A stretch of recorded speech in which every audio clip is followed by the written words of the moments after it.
Welcome back, folks. This is episode 45, New York deductions we're going to get into tonight, and I am excited. But before we get into that, how you doing, Walt? I'm good. I'm good and excited. My Dolphins are on a little winning streak. Oh, I meant to bring that up. Oh, they have a streak. They got to win. They're on a winning streak. Yeah. Whoa. Wait a minute. Is Tua still the quarterback? Yeah, he came back and they started winning, and so he's been playing pretty good. Oh, But look, we play in Green Bay on Thursday, Thanksgiving. It's a cold weather game, and So- that's been his downfall. Yeah, he hasn't won. I don't think he's won a cold weather game yet. what college did he go to? Alabama. They get coldish there, no? Some weather, but bit. not like Green Not Bay. Green Bay. Yeah, no, not Green Bay. That's for sure. That's Yeah. true. So we're gonna see, man. So that'll be a good game to watch on Thanksgiving. It's on Thanksgiving Day. Yep, Thanksgiving Day. No doubt. No Yeah. doubt. Hopefully, I get to peep that. Yeah, man. So what about you? Yeah. What's going on? Well, one, they released Daniel Jones. Thank the Later. Lord. Giant fans had spoken. And honestly, I thought they benched him, so I didn't actually look up. I didn't fact check, right? Yeah.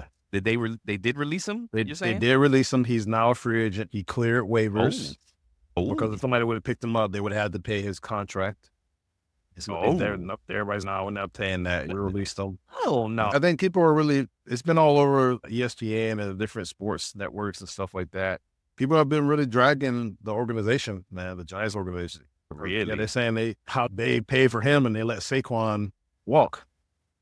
But see, I was just I don't know, but wasn't it in 2 different years? Didn't they sign Daniel Jones the year before Saquon came up for free agency? I think they were supposed to both sign on like in the same year.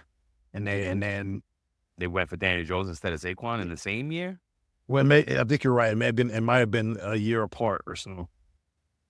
Because I'll give them a little leeway. If it was a year apart, they had I don't know, man. Look, But look, you knew that they were going. You were going to have to do it either way, so you knew it was coming down the pipeline. I wouldn't have signed Daniel Jones either. But anywho, that happened with the Giants, and then DeVito got smashed this past weekend. Yeah, bro. I mean, look, maybe they're going for that first pick. What did catch my eye some breaking news. I don't know if you heard about it yet. I don't know how breaking this is, but Drake filed a lawsuit. Did you see that? What's wrong? It's not going to be breaking news when this episode airs, but it's still talk worthy. Really, dude? I'm like, that does man, not help your credibility on any street, any boardroom or anything. Maybe in a lawyer's boardroom, but I'm like, for real, for you to say that, I'm gonna sue because you guys are really trying to put his music over mine. You got bots involved. Yeah, doesn't everybody do that? Isn't that how everybody gets their followers and their streams up and all the things Drake can't talk because I think he sampled Tupac's voice. He used AI to add Tupac to one of his songs that he did the diss. Are you serious? Yeah. He did. Come on. Yeah. Even if he didn't dude, what is you crying about? Come on. And then, you know what? It may just be relevancy again, because guess what? He became irrelevant. And Drake can't even do that. Like, people were still his Drake fan after. He was still rocking. You know what I mean? That's what I'm saying. People still rock with him. So why? I don't know. He must have noticed some disrespect to them. I don't know, bro. He can't move the same out there. You know what I mean? No, it's not that, bro. Because why would you do this? What it possess you to do? But anywho, that was like, I just caught out, and I found it by accident. I'm doing my research, and it popped up. I was like, Drake did what? Mm-hmm. Mm-hmm. Oh my goodness. Yeah, bro. So yeah. Anywho, let's go ahead and get into pay news, man, before we get into the meat and potatoes. All right, let's do it. All right, so I have an article from LevyRatner.com, and it's talking about the reality of employers cheating employees out of proper wages in New York.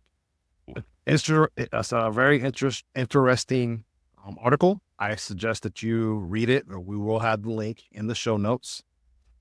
No doubt. The article highlights the prevalence of wage theft in New York that affects over 2 million workers annually.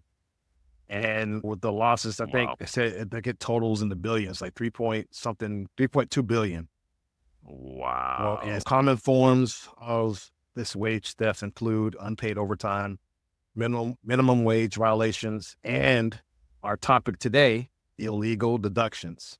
The New York Wage Theft Prevention Act, WTPA, enforces measures like detailed wage statements, record keeping requirements, and penalties for violations to deter such practices. But unfortunately, it still goes on based on the stats that says that 2.1 million New York workers are impacted annually. So I suggest if you're an employee, even if you're a professional that is in HR or payroll and you're listening to this episode, give this article a read and let me know your thoughts on it. Wow. That's crazy, man. Yeah, bro. What you got? I almost forgot mine. Hey, I was about to jump into the pay the bill.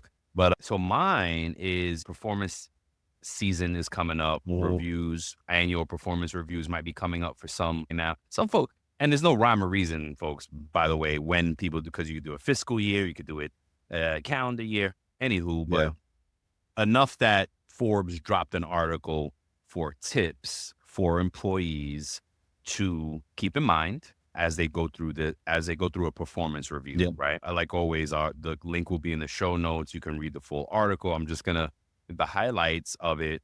They shared 3 quick tips to bring down some of that stress. Okay.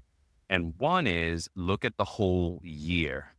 Remember that the review is reflective of the past 12 months, is the preceding 12 months from whenever that review is, right? So it's not like the last week and that day and, oh my God, I had a crappy week, my review's up. No, it's a whole year, right? So keep that in mind holistically, the highs, the lows, the in-betweens. It can help you put together self-assessment of the time frame, and try to be honest with yourself about it so that you walk in there prepared for the worst, right? Number 2 is review past reviews, right? If you've been at a company you've been there for a little while and you have a history, then look at your past reviews and then, right, use that as notes, prepare. Did you hit the goals from the last review that you set in this next? Because that could be good to bring up. Wait a minute, my last review, we hit these goals. I hit all those goals. Yeah, I had a rough couple months, but I hit all the goals from the last year. Number 3 is prepare ahead of time. Jotting down notes in advance can help you with the self-assessment and feel less overwhelmed at review times. One of the things that I'll add to this, because I've said in the past on the show, is we should keep, and I don't know if I do it yet either. Anywho, I'm probably still a victim of my own advice here, but try to keep a running log of what you do week to week, meaning not daily tedious things, but oh my gosh, I did this, the accomplishments that happen during the year. Keep the notes in real time. Because it's so hard to look back. It's so hard to look back at the 12 months. Like they said, look back at the 12 months. What had for dinner yesterday? You know what I mean? Like, how am I going to remember 8 months from now, 9 months ago when I did anything? So if you keep some type of log or type it, of course, whatever dates, type a simple spreadsheet or a simple note, something digital with running and dates and things that you can just keep track of, because they are going to quickly forget what you did. And especially if money's involved, they're going to be like, oh yeah, I don't think you did it. And I had that happen to me once. Oh, you had a good year. You didn't have a great year, Brian. And I was like, what? Wait a minute. I implemented a whole module by myself this past. What do you mean I didn't have a good year? I have a great year. What's that saying? You know what I mean? Unfortunately, it's as that old saying goes, right? What have you done for me lately? Yes. Right? Yes. And yes. It's so true, especially in corporate America, but I'm sure it's in other environments as well, right? Yeah, you did a good job 6 months ago, but what have you done for me lately? Now, to the point, I've been told that by a supervisor.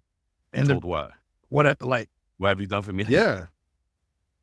Yeah, because I made a mistake or something during a payroll, and we were able to fix it, but she wanted to bring this up. And it was just, oh, you did this. I was like, yeah, but I'll always get complimented from our clients. Everybody here loves me. Like, I'm always doing good. I'm always like helping the team, always asking everybody that need help, assistance or whatever. But I made this one mistake, and that's what you're saying in my review. And she used that one mistake to grade me over my whole review. Now, back in the day, I didn't know that that I should have fought for that. I should have said, like, oh, well, hey, I should have rebuttal and I should have been tracking all my accomplishments and all my accolades that I've done, all the emails and stuff that people have sent regarding me and giving me praise. I didn't know that back then. So keep them. Yes. Keep the emails. Yes, exactly right. Or what is it? I've had some folks not sign their review because I've been part of HR department at points in my career. Not mine, but I've seen other people at companies like, nope, I'm not signing. Yep. I don't agree. Yep. So if you do get a poor review, perfect segue, they have a few tips as well. And let's see, it says, make sure you understand the directions given for improvement. Yep.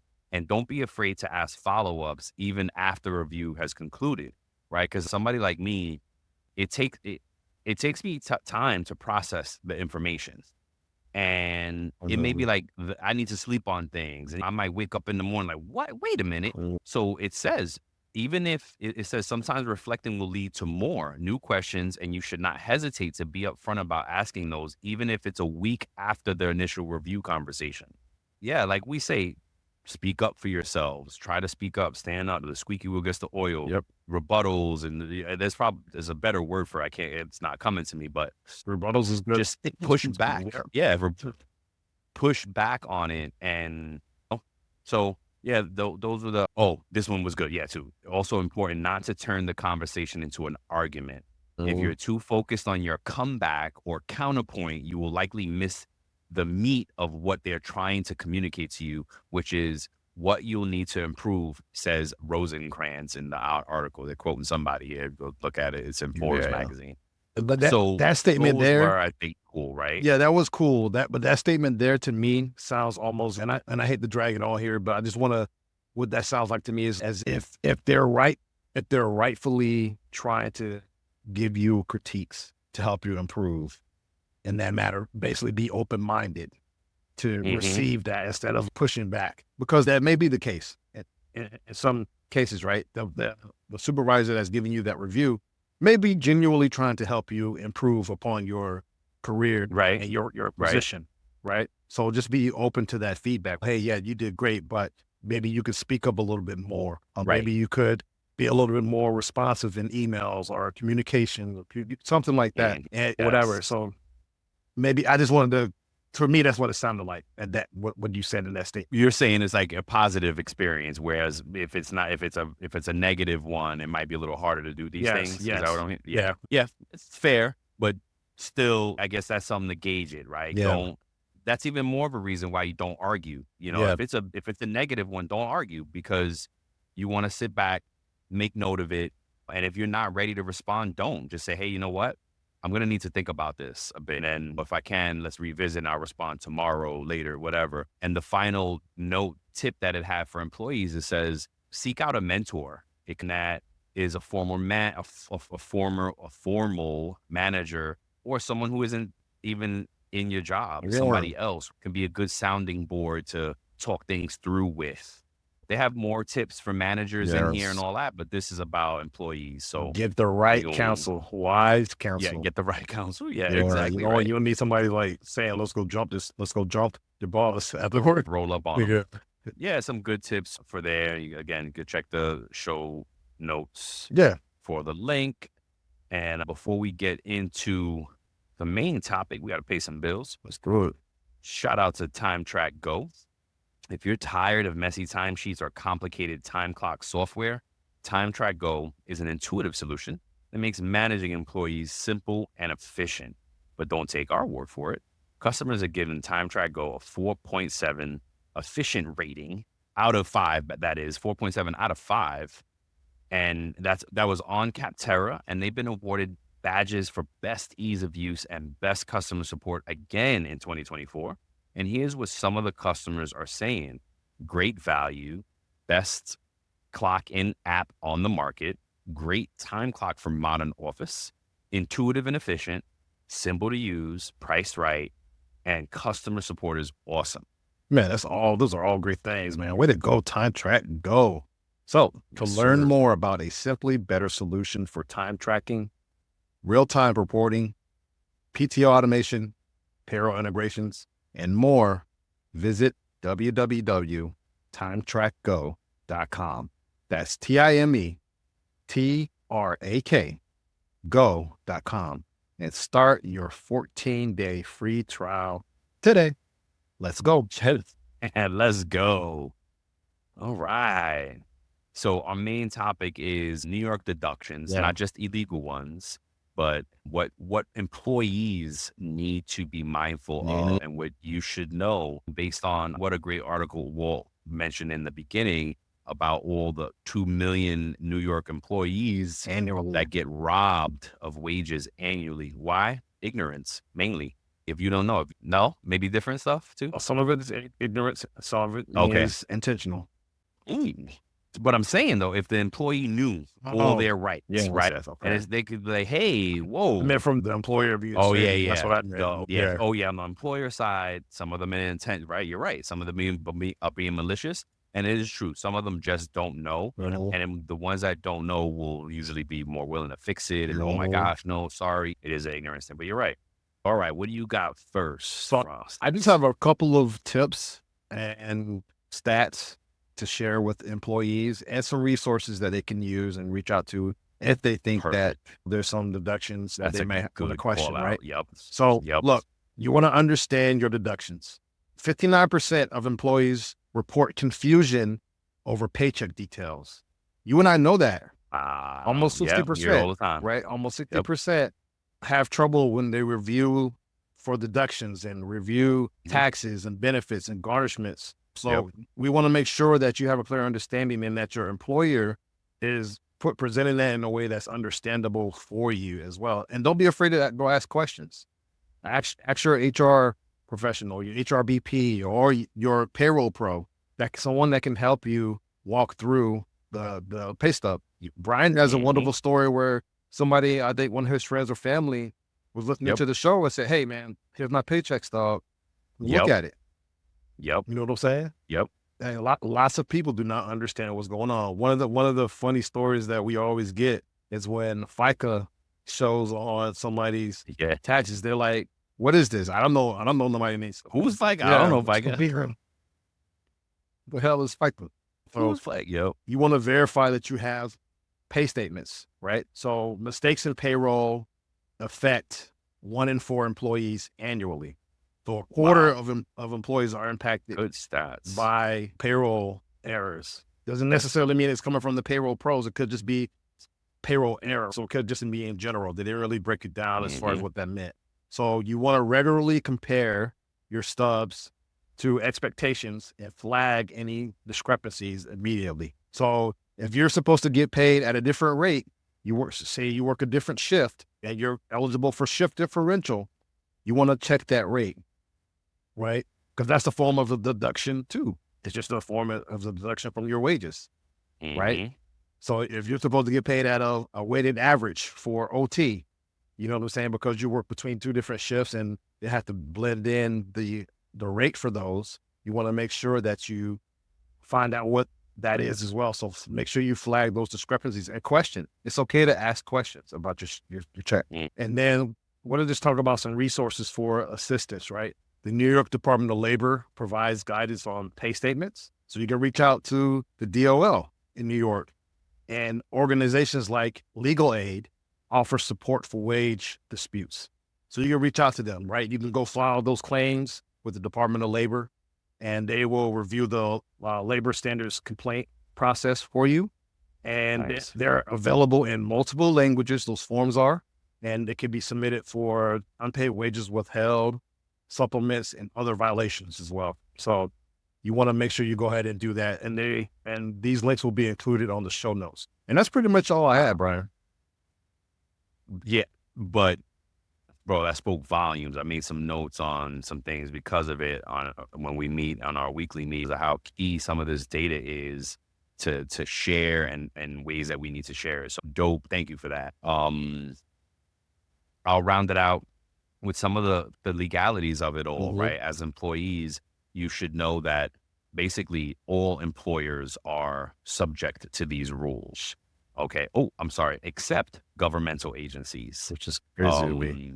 It was funny because I was just talking to somebody who was like, oh yeah, I love how they exclude government agencies, but sometimes they include them too. They do it, how can I say, as convenience, right? Recently, and it was like, oh, but only government agencies did it. So it was like, wait a minute, that's not really for all employees. So anywho, yeah. So anywho, it's all employers in New York, and basically the permitted deductions that are allowable are okay by law without any further legal requirements are the mandatory deductions like taxes. Basically, all they're allowed to out of your paycheck without permission. Okay. Now, everything else, so I'm sorry, mandatory would also include garnishments. If you have a garnishment, because that's law, include child support, tax levies, and creditor garnishments. Mandatory, of course, but then the rest are employee authorized deductions, meaning you have to give permission. Okay. As an employee, everything else you have to give permission. Okay. And it must be in writing and it must be kept on file by the employer. If you go back to them a year or two later and say, hey, I don't remember approving this. Do you have the proof? They got to supply it, because if not, then it's an illegal deduction and you might have a case for something there. Okay. And that includes insurance premiums, pensions, health benefits, charitable contributions, bond purchases, dues and assessments, other similar payments for employee and benefits. You might say, oh, I don't sign off on that, Brian. You do when you do open enrollment. Okay. Good call out. You are giving written, and that's why your HR department is, no, you got to go through open enrollment. And that's why they're so crazy about it, because that is your written consent to deduct your paycheck for whatever those things are. Deductions with consent, legal plans, charity related things, transit benefits, which is usually along with open enrollment, maybe part of that, a gym membership that maybe your company is involved with, on-site purchases. Some folks, like, they have a cafeteria that you can use, or maybe some gift shops or pharmacy. I had come across a business recently that had a snack shop area, and they let the employees rack up a bill that would come out of their check, right? So some things like that, you have to give written approval for it in New York. Okay. It's not just you can do that. It's written approval, and your employer has to keep that on file. So anywho, sorry, more education and childcare costs. Okay. Usually, again, that's most likely connected to open enrollment, but if something is separate, housing provided by not-for-profit hospitals. Interesting. Yeah. I get that. Okay. And then something that is not folks don't realize it's a deduction is recovering overpayment, right? Let's say your company overpaid you by accident and you're a good employee, you like your company, right? You're going to give it back. But this has to be approved in writing. Okay. They can't just say, hey, we're taking it back on the next check. First of all, you can't let anybody's pay drop below a minimum wage. Okay. Actually, it spells it out here, cannot exceed 12.5% of gross wages per pay period, or reduce wages below minimum wage. That's good for employees to know. Yep. Yes. So please believe that if they deducted money from your paycheck, guess what? They just gave you an interest-free loan. And you can, in fact, say, hey, can you take it back over the next 5 pay periods? Whatever may be the case. Okay. Because they need your written approval in New York State to take it back. Okay. Now, the other side of that is the employer can recover for errors made in the last 8 weeks within 6 years. If they forget or they didn't catch it, they can still come back to you and say, hey, we forgot it. So just keep that in mind. There's some laws that might help the employer, but they still need your written approval. And it says employers must notify the employees with clear details before deductions begin, meaning how much, when, how long, all the dates, all the Mm-hmm. totals, all the math. Okay. And then the last one was recovering wage advances, or section rather, for allowed deductions, recovering wage advances. So like a pre-agreed written in terms required, frequency, amount are limited and documented, and authorization must include repayment terms and cannot be revoked. Meaning if your company is in the business of giving advance, again, the recovery of it is the payback of it is a deduction. You have to give written approval for that. You had said so. It looked like you had something that you thought about while I was talking. Yeah, What was it? yeah. So like Google, and I did like a search to see if there's Uh-huh. any situations. I know we're talking about New York specifically, but I Yes. wanted to see if there were any states that said anything about oral contracts between Oh, employers and employees. And there's some stuff out there, and it might be, yeah, really? there might be Well, something we're for gonna us have to to look talk into, about that. right? Because Yes, let's do a show. Yeah. yeah, because it says that verbal contracts are allowed between employers and employees. Really? Yes, and are Ooh, we got to legally see what binding. states that is. Yeah, it Oh, says we got it to said in all see. states. It says employers can technically, that's the key, can technically have verbal contracts with employees in all states, as verbal Hmm. contracts are generally considered legally binding, although it's highly recommended to have written agreements, There you especially go. for significant employment terms. Yeah. Yeah, it's gonna trump that for sure. But it's interesting. We should circle back to that. Yeah, So well, now those are the allowable deductions. Again, must have it in writing in New York State. yep. But now there are penalties for the employers. They can rack up civil penalties, $500 per wage violation, reasonable attorney Yep. fees, liquidated damages for willful violations. They say for 25% of owed wages. I don't even know what that means, but go ahead and look it up. Claims must be filed within 6 years of violation. Okay. So again, that 6 year part of it. And then criminal penalties, a misdemeanor with $500 to $20,000 fines, up to 1 year, Whoa. or no, or up to 1 year in jail. Subsequent offenses within 6 years, again, there goes the 6 year mark. Felony with the same fines and longer jail time. Oops. Look, it's all going to depend on how egregious and how Mhm. malicious these things are. Like, don't think you're going to go out there, oh, I'm putting this, I'm going to go to jail, fool. No, that may not happen. They're just saying the law does address it. The key takeaways for employees, okay, understand what deductions are allowed and ensure any violation any voluntary deductions are authorized in writing. Yep. That's the key takeaway. Employers must provide clear and timely notice for overpayment or advance recovery, right? Be aware of protections against prohibited deductions such as medical exam costs, repayment for employer losses. We talked about that, I think, before. Yes, there was something with the employer losses that we talked about again. And basically, if you drop a machine of theirs and they're like, oh, we're going to take it back out of your check, it says not allowed. Hey, I know the law may have some gray areas, so you got to look into it. The information you have, you can easily come back and say, wait a minute, is that legal? Yep. And then the burden of proof is on them. They have to say, yes, it is, or no, it isn't. And then you've already put them on alert because they're like, whoa, wait a minute. This person that said is asked if it's legal. Is it? Guaranteed they're going to go back to HR and oh, is this legal? And then the last one is know your rights and seek legal recourse and penalties employers may face for violations if they violate. Yep. Okay. Definitely some good stuff out there for New Yorkers, my hometown.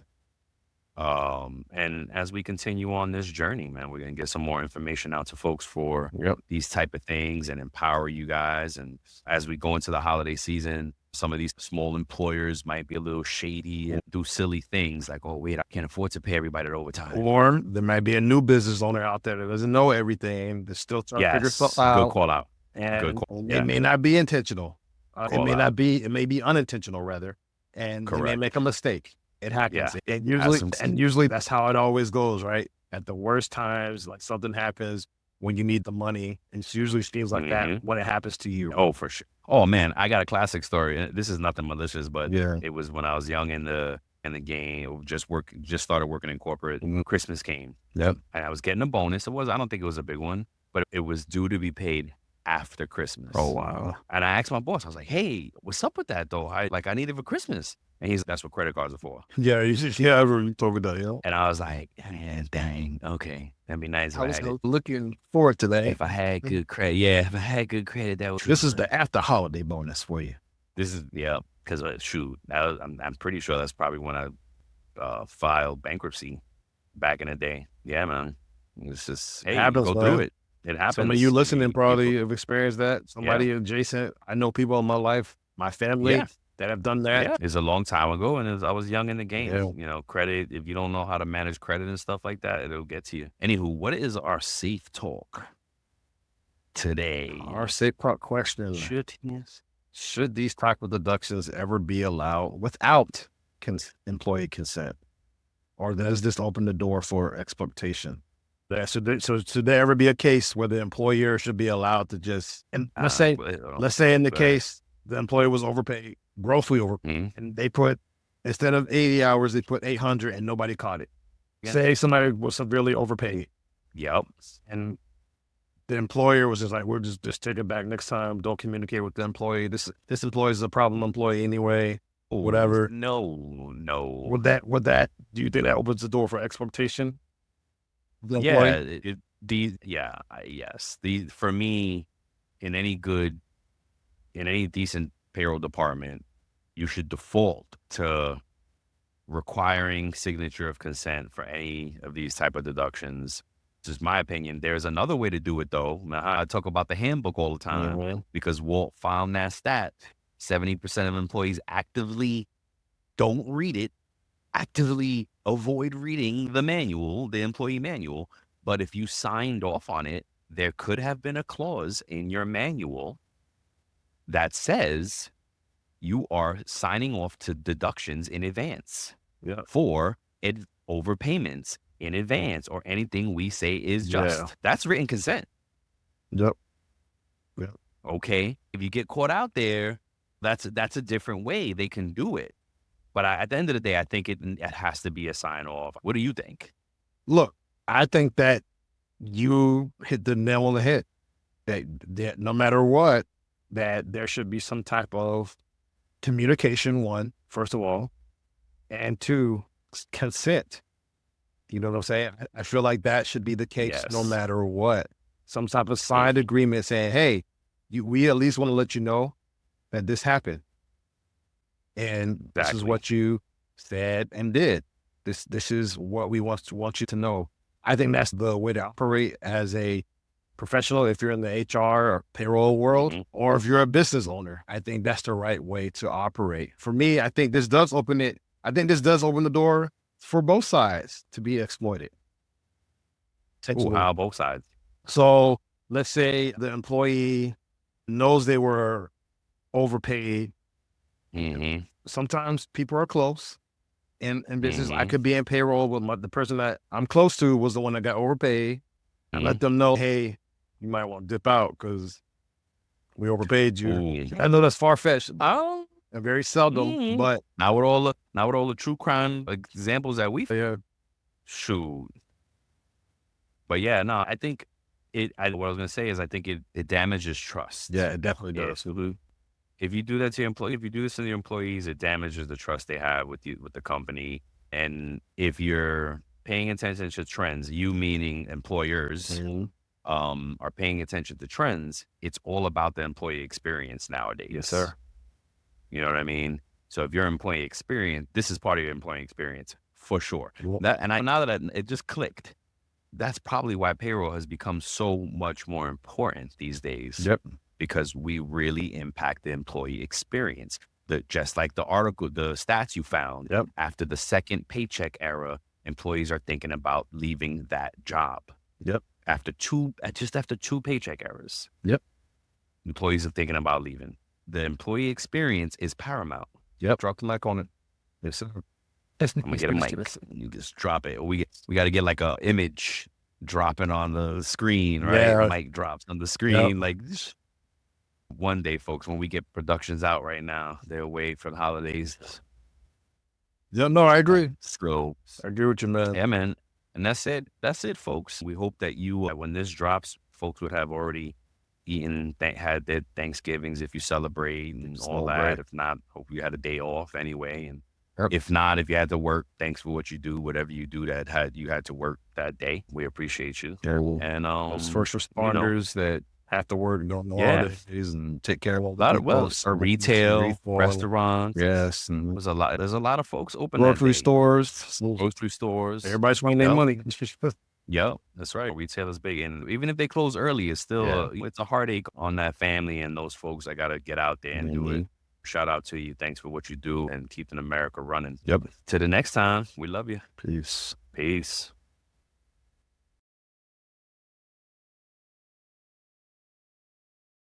Before we sign off, here are a couple quick things. Don't forget to follow It's About Payroll on LinkedIn and It's About Your Paycheck on Facebook and TikTok. Thank you for being part of our payroll community, and thank you for being a part of this journey with us. Until the next time, keep learning, keep growing, and most importantly, keep going.